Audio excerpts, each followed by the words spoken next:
फुलहार झील के आपके गोमती नदी का उद्गम स्थल होता है और यह आपका पीलीभीत में है। ठीक है। परीक्षा बांध कहाँ है? तो परीक्षा बांध आप ध्यान दिए रहेंगे, ये बेतवा नदी पर है। ठीक। गोविंद वल्लभ पंत सागर जलाशय कहाँ है? सोनभद्र। गोविंद वल्लभ पंत उत्तर प्रदेश के जो है प्रथम मुख्यमंत्री थे।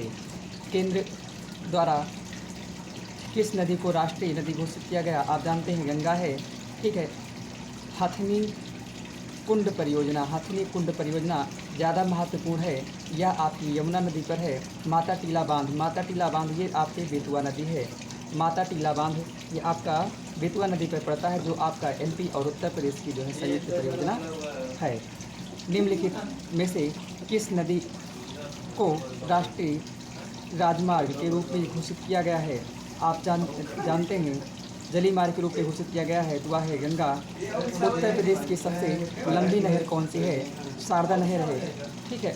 निम्नलिखित में से कौन एक खनिज उत्तर प्रदेश में नहीं पाया जाता है? अभ्रक है। निम्नलिखित में से यूरेनियम कहाँ पाया जाता है? बहुत इंपॉर्टेंट सवाल है।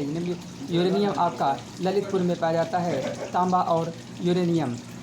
निम्न जनपदों में से सर्वाधिक वनाच्छादित सोनभद्र है। सुरहाताल पश्चिम बिहार कहाँ है? सुरहाताल पश्चिम बिहार आपका हरदोई में है।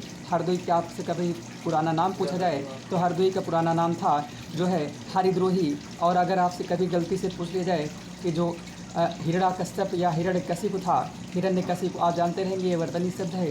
हिरण्यकशिपु का क्षेत्र कौन था? तो वह जो है वर्तमान का हरदोई हिरण्यकशिपु का स्थान था, यानी यहाँ पर हिरण्यकशिपु रहते थे। ठीक है। अगला प्रदेश में नवाबगंज पश्चिम बिहार कहाँ है? उन्नाव में। और यही जो नवाबगंज पश्चिम बिहार है, यही उत्तर प्रदेश का सबसे पहला पश्चिम बिहार है। तो सबसे पहला पश्चिम बिहार नवाबगंज पश्चिम बिहार ये कहाँ है? उन्नाव में। ठीक है। प्रदेश का सर्वाधिक विस्तृत पश्चिम बिहार कौन सा है? तो यह आपको हो जाएगा लाख बहोसी, अर्थात क्षेत्रफल में सबसे बड़ा प्रदेश का सबसे बड़ा जो है कौन सा है राष्ट्र जो है उद्यान, तो उसकी हम बात करेंगे पश्चिम बिहार की। लाख बहोसी पश्चिम बिहार उत्तर प्रदेश का सबसे विस्तृत है। ठीक है। राष्ट्रीय वन नीति के अनुसार देश में कुल भौगोलिक क्षेत्रफल के कितने प्रतिशत भाग पर वन होना चाहिए? तो आंसर आपको होगा 33%, अर्थात 1/3 हिस्सा, जिसके अंतर्गत आप जानते हैं वर्तमान में मात्र 20.8% ही ऑक्सीजन बची हुई है और टोटल 33% होना चाहिए। ठीक है। मानव ने कैसे दोहन किया आप सब जानते हैं। ठीक है। लिखा है राज्य में एस्बेस्टस पाया जाता है। एस्बेस्टस कहाँ पाया जाता है? एस्बेस्टस आपका झांसी में पाया जाता है। झांसी में आप जानेंगे ये चारा अनुसंधान केंद्र भी यहीं पर ही है। ठीक है। और प्रदेश में सर्वप्रथम 1957 में किस वन्य जीव विहार की स्थापना की गई? इसे आप ज़रूर बताएंगे। अभी थोड़ी देर पहले हम बताए थे। निम्नलिखित में से कौन सा जनपद उत्तराखंड, हरियाणा, हिमाचल प्रदेश के साथ सीमा स्पर्श करता है? तो ये आपका हो जाएगा मेरठ। ठीक है। जितने भी इम्पॉर्टेंट हैं उन्हें आप ज़रूर नज़र मान लेंगे, बाकी सब ठीक है। लखनऊ की सीमा किसे स्पर्श नहीं करती? तो आप जानते हैं गाज़ियाबाद बहुत दूर है। उत्तर प्रदेश के भाबर क्षेत्र में किस प्रकार की मृदा पाई जाती है? तो भाबर क्षेत्र में किस प्रकार की मृदा पाई जाती है? तो ये आपको हो जाएगा कतरीली पथरीली। निम्नलिखित में से उत्तर से दक्षिण स्कोरों को रहने दो। अगला आ जाएगा प्रदेश के किस जिले में सर्वाधिक वर्षा होती है? इम्पॉर्टेंट रूप है प्रदेश के किस जिले में सर्वाधिक वर्षा होती है?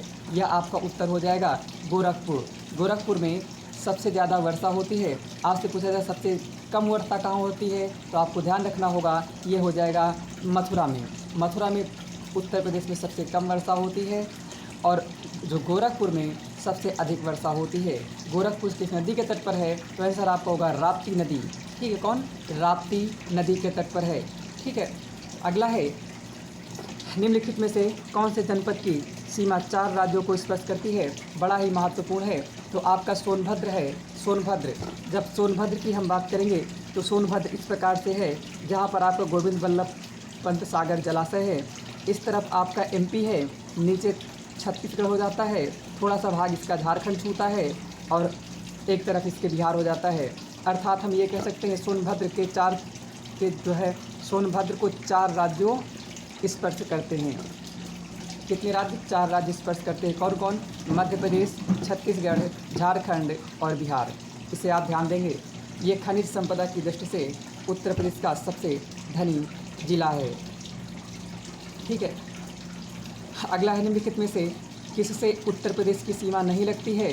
तो आप जानते हैं गुजरात से लगती है। निम्नलिखित में से सर्वाधिक क्षेत्रफल वाला जिला कौन सा है? इंपॉर्टेंट है, लखीमपुर खीरी है सबसे अधिक क्षेत्रफल वाला। क्षेत्रफल की दृष्टि से उत्तर प्रदेश का भारत के राज्यों में स्थान कौन सा है? चतुर्थ स्थान है। पहला स्थान किसका है? तो पहला स्थान आपका राजस्थान है। राजस्थान के बाद मध्य प्रदेश, फिर महाराष्ट्र, फिर उत्तर प्रदेश। आप इसे ज़रूर ध्यान देंगे। ठीक है। निम्नलिखित में से किस जिले की अंतर्राष्ट्रीय सीमा स्पर्श नहीं करती? आप जानते हैं बलिया। बलिया क्या है? तो बलिया उत्तर प्रदेश का सबसे पूर्वी जिला है। यूपी का सबसे पूर्वी जिला है बलिया। सबसे उत्तरी जिला सहारनपुर, दक्षिणी जिला सोनभद्र और पश्चिमी जिला आपका शामली है। निम्नलिखित जिलों में से क्षेत्रफल में सबसे छोटा जिला कौन सा है? तो आप हापुड़ जानते हैं। उत्तर प्रदेश का क्षेत्रफल देश के कुल क्षेत्रफल का कितना है? तो ये आपका 7.3 यानी 7.3% है। निम्नलिखित में से किस देश की सीमा उत्तर प्रदेश से मिलती है? तो आप जानते हैं ये आपका नेपाल है। ठीक है। नेपाल के संस्थापक कौन है? अर्थात इसको स्वतंत्र कराने वाला व्यक्ति है, उसका नाम है पृथ्वीनारायण शाह। ठीक है। उत्तर प्रदेश की सीमा भारत के कुल कितने राज्यों को स्पर्श करती है? तो आप ध्यान देंगे 8 राज्य और 1 केंद्र शासित प्रदेश को मिलाकर के 9 राज्य हो जाते हैं। बहुत कई बार सवाल आया है। ठीक है। किस जिले की सीमा नेपाल से लगती है? महाराजगंज। ठीक है। गोरखपुर सबसे पूर्वी जिला है। बलिया में हमारे आप सबके यहाँ जब अब भारत छोड़ो आंदोलन चल रहा था उस समय सबसे पहले जो है आपकी अंतरिम सरकार का गठन बलिया में किया गया था। ठीक है। निम्नलिखित में से कौन सा जिला बुंदेलखंड क्षेत्र का है? तो आप जानते हैं महोबा। ठीक है। उत्तर प्रदेश में किसान मित्र योजना कब शुरू हुई? इम्पॉर्टेंट है। किसान मित्र योजना 18 जून 2001 को शुरू हुई। कब शुरू हुई? किसान मित्र योजना 18 जून 2001 को प्रारंभ होती है। कब? 18 जून 2001 को किसान मित्र योजना प्रारंभ हुई। ठीक है। फसल चक्र पूर्वी उत्तर प्रदेश के लिए सर्वाधिक उपयुक्त है। तो आप जानते हैं धान, मक्का और गेहूँ के लिए। लठमार होली कहाँ खेली जाती है? लठमार होली खेली जाती है आपकी बरसाना में। मथुरा के 3 फेमस स्थान हैं। एक वृंदावन है। वृंदावन में आप ध्यान दे रहेंगे क्या है? प्रेम मंदिर, बड़ा इंपॉर्टेंट है। प्रेम मंदिर कहाँ है? वृंदावन में। बरसाना राधा जी का मायका है। ठीक है। और ब्रजभूमि श्री कृष्ण से संबंध रखती है। और ये सभी कहाँ हैं? मथुरा में। मथुरा आप जानते हैं पीतल की मूर्तियों के लिए फेमस है। किसके लिए? पीतल की मूर्ति के लिए मथुरा फेमस है। पीतल के लिए मुरादाबाद फेमस है। उत्तर प्रदेश में वर्षा के समय गाया जाने वाला लोकगीत कौन सा है? तो कजरी है। ठीक, कजरी आप जानते हैं। उत्तर प्रदेश में उगाई गई निम्नलिखित फसलों में से अधिकतम अवधि किसकी है? तो मूंग की है। ठीक है। न्यूनतम अवधि किसकी है? मूंग की है। ठीक, किसकी? मूंग सबसे जो है जल्दी तैयार हो जाती है।